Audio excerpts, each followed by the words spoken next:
How y'all doing, everybody? It's me, Crazyfrankie, and I'd like to welcome you to my Week 12 4 key game picks. Before we get into week number 12, going back from week number 11, quite an interesting week. I don't know where I want to begin with the fact that maybe that Lions-Eagles Sunday night game, which I thought it would be probably one of the better Sunday night games in a while, but it really was mostly a defensive duel.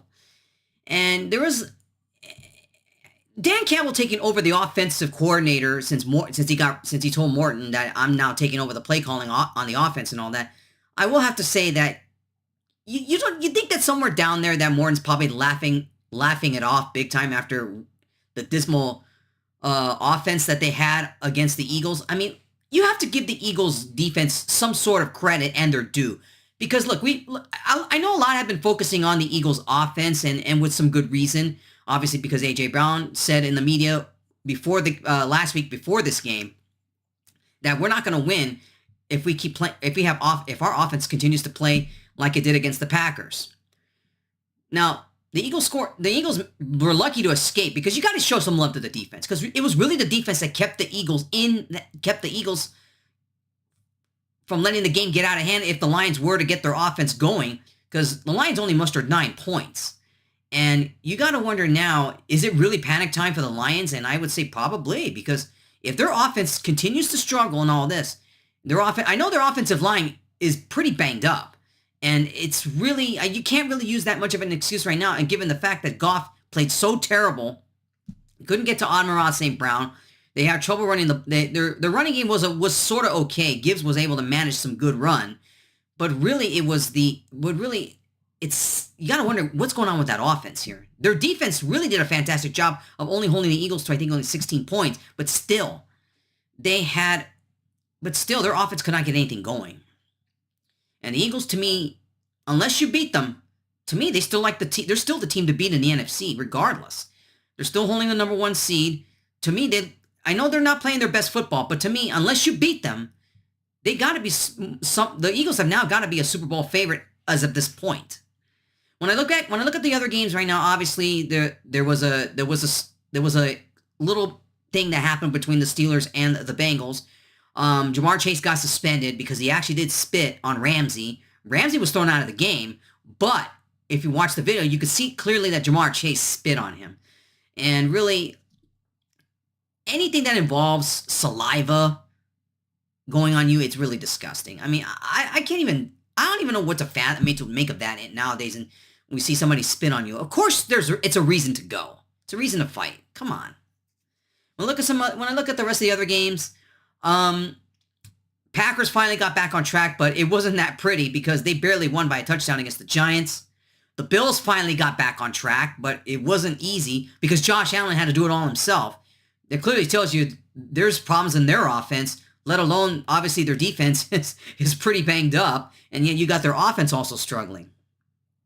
The Broncos beating the Chiefs was kind of a shocker to me. I thought the Chiefs would find a way to beat the Chiefs.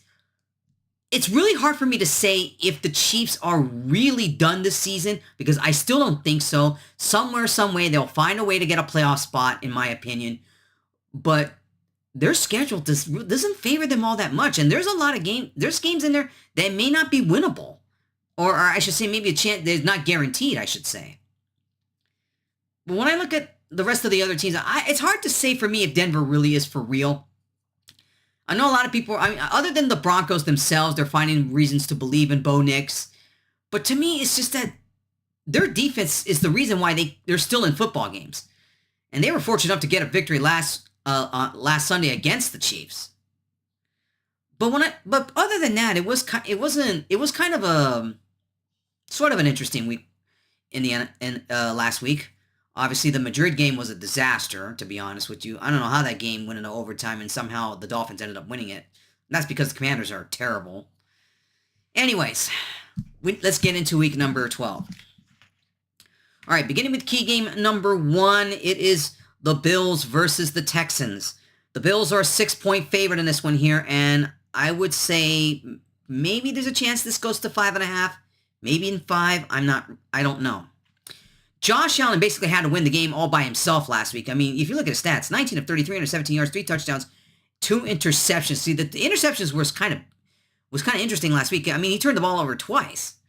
But really his running was really what basically the Bucs defense had a hard time doing. Now, the Texans more than likely are still going to be without C.J. Stroud because he's still under the concussion protocol because he really got hurt 2 weeks ago. Big time. Davis Mills played last week, so he was 26 of 41, 274 yards, 1 touchdown, and no interceptions. The Bills are kind of, if you look at 6 points, that's kind of a little bit steep there, if I would say. But given how their defense has really been banged up, and they're just having trouble on their defensive side, because last week's game was high scoring against the Bucs. Well, obviously, besides Josh Allen having to do a lot, we need to see a lot more out of Shakir and Coleman to really get things going, because they still are going to be without Palmer. And obviously, Cook has got to get the running game going as well. And there's no work, and who knows if Kincaid is going to play in this Thursday night game. By the looks of it, I don't think he is, but it's hard to say because we won't know till game time. But they're going to have to really they're going to have to score a lot of points here, given how their defense has struggled. The Texans are really trying to keep their playoff hopes alive, really, because that's all right now. They can only fight for a wild card spot. That's basically all they can fight with. It's a big game for them because they're trying to fight for a playoff spot. Woody Marks needs to get the running game going to really help out David Mills if he struggles in this game. And obviously, Nico Collins and Jaden Higgin have got to really step it up in this game as well in terms of the offense here. Defense-wise, they got to find a way to stop Allen and any sort of offense that the Bills muster, because I could see this being another high-scoring game, given the way that the Bills' defense is, and the Texans' defense, they really struggled against the Titans. The Titans almost beat them. So, who wins this football game here? I'm going to go with the Bills. The Bills are going to be in for a shoot. I think it's going to be another high-scoring affair for the Bills here, but I think they're going to get the victory here. I think this might go back and forth. It wouldn't surprise me if it does, but I just think that the Bills slightly have a more better offense than the Texans do, but defense-wise, both teams are even in terms of defense. So, defense might be a no-show in this game. I don't know. I'm picking the Bills. I just think they have the better offense. And that's going to be my pick in this one here. I'm taking the Bills at -6 over the Texans. Okay, key game number 2. It is the Colts versus the Chiefs. Obviously, this is an important game for the Chiefs. More so than as much as it is for the Colts, because the Colts are still fighting for that number 1 seed, and they got the Patriots and the Broncos right behind them. But for the Chiefs, they're trying to keep their playoff hopes alive, because they're really hanging on the friend, and they're already looking on the outside as it is. Now, the Colts were on their bye because they had that game in Germany 2 weeks ago. Daniel Jones was 19 of 26, 255 yards, 1 touchdown, and 1 interception in the victory against the Falcons in that Germany game. Now, Patrick Mahomes was 29 of 45, 276 yards, 1 touchdown, and 1 interception in the loss to the Broncos. Keys in this football game here. You got to go with the hot hand if you're the Colts here, you go with the hot hand. Give it to Taylor. If the Chiefs defense has trouble stopping the run, which the Chiefs got a little bit lucky in terms of the running game, because really the Broncos didn't have Dobbins because he's out for the season, and they were able to stop the run. I think this defense might have a hard time stopping Jonathan Taylor, because if you look at the rest of the Colts, they're pretty healthy. They're probably one of the more healthier teams so far at this point of the season. And I would like to see Daniel Jones spread the ball a little bit more using Pittman and Pierce here to really help out the passing game. But I think the question is, in terms of their defenses, can they stop Hunt, Rice, Worthy, Brown, and Kelsey? Because you can't really count out that much of their offense here. I know the Chiefs' offense is kind of banged up too, but if for the Chiefs to win, you got to rely on your playmakers if they're going to win this game. Their defense is still decently healthy, and they got to find a way to stop Taylor in this game. The Chiefs are actually favored at 3.5, believe it or not, when it looks to me the Colts should be more of the favorite in this one here. I don't know what the odds makers are looking at here. But obviously experience is what the Chiefs have. I know they're not playing to their potential as they have in past NFL seasons. But the Chiefs are desperate. They know if they want to get in the playoffs, all the remaining games, they got to win. They got to win just to get in. I'm going to pick the Chiefs because I think the Chiefs are going to be playing at a more desperate level.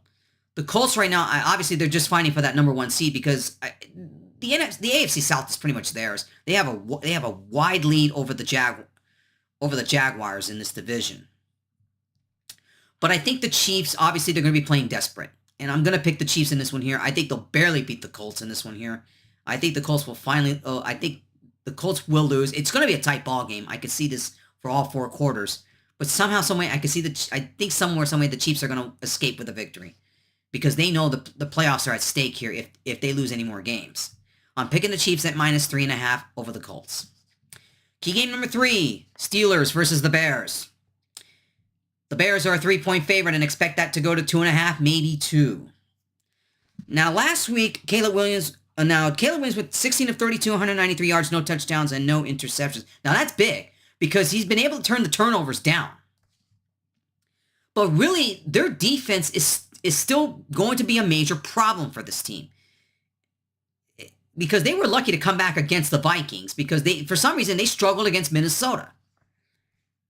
Now, on the Steelers side, Rodgers got hurt. He's going to be questionable in this game. Mason Rudolph had to come in and finish that game, but luckily with the Bengals basically imploded, the Steelers were lucky to win. For the Steelers to beat the Bears, I feel like Mason Rudolph, if he struggles in this game, he's got to be able to get it to DK Metcalf to get that passing game going. And also, Kenneth Gainwell must have a good run. He has to get that running game going for Steelers to really get their offense going. Because obviously, for some reason, the Steelers' defense has been having trouble lately. Now, the Bengals were terrible. Obviously, the Steelers' defense, they held them to enough to win their football game last week. But they got to find a way to make sure they get to Caleb Williams, and to make sure that they don't get DeAndre Swift going in terms of the run and DJ Moore going as well. Because that's really the key for the Bears, is Swift has to get the run game going here as well, and DJ Moore's going to have to be really big. But it's really their defense that I have a question mark, is can they make the stops that they need to? Because the Steelers are much better than the Vikings.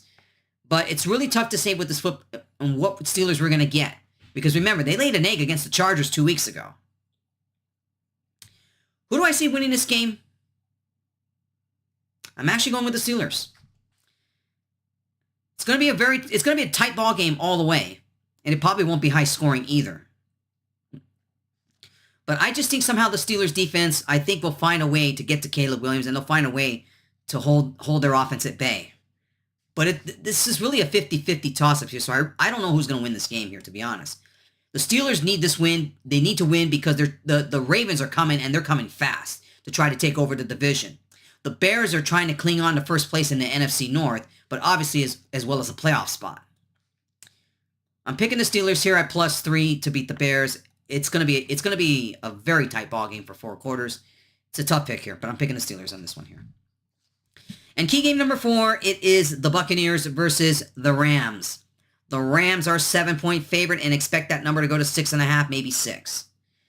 This game's pretty big because Tampa Bay has to win to try stay in first place in that NFC South because the Panthers are coming, and I don't know how they're doing it. Baker Mayfield in the loss to the Bills went 16 of 20, 173 yards, 1 touchdown, and 1 interception. Matthew Stafford in a big victory last week against the Seahawks, 15 of 28, 130 yards, 2 touchdowns, and luckily no interceptions. The Buccaneers are kind of now, despite them being in first place still at the moment here, they're kind of fighting for their playoff lives right now because they lost their last 2 games to the Bills and the Patriots, and they got the Rams here, and it's not going to be an easy game for them. For the running game, Tucker or White has to somebody between one of these 2 running backs has to get that running game going to really ease the pressure off of Mayfield, because Mayfield was really doing a lot last week to try to win that football game. Tez Johnson and Ibuka have got to find a way to help out Baker here because they really did struggle in the first half, but then they were able to explode in the second half, and they got to keep that offense going. They got to find a way to keep that offense going in this football game because the Rams defense is kind of not a joke. But what I saw from the Rams against the Seahawks, they were lucky to escape with the win because Seattle really did play them tough despite Donald throwing 4 interceptions. Their offense has got to get more aggressive in this game here because they know that the Bucs are going to be is going to be a little bit more tougher. Nakua and Devontae Adams, they got to come up big in this game. And Kyron Williams has got to be able to keep establishing the run against that Bucs defense. Who do I see winning this game? I'm picking the Rams. Their offense, if they get more aggressive in this game, I like the Rams in this one here. The Bucs defense, they're really banged up. And they're going to have to find a way to try and stop this high-powered Rams offense here. Because if they lose this game and they could be tied with the Panthers, or the Panthers could take over the NFC South, because they got to be now more in desperation. But I just think that the Bucs, they're really banged up here. It's going to be hard for them to beat this Rams team, but it should be a good one Sunday night. I'm picking the Rams at -7. All right, everybody, please check the description below for all of my Week 12 picks, and I will talk to you guys next week for my picks for Week 13, my Thanksgiving edition. And I'll talk to you guys, until then, I'll talk to you guys next week. Take care, and enjoy your football weekend.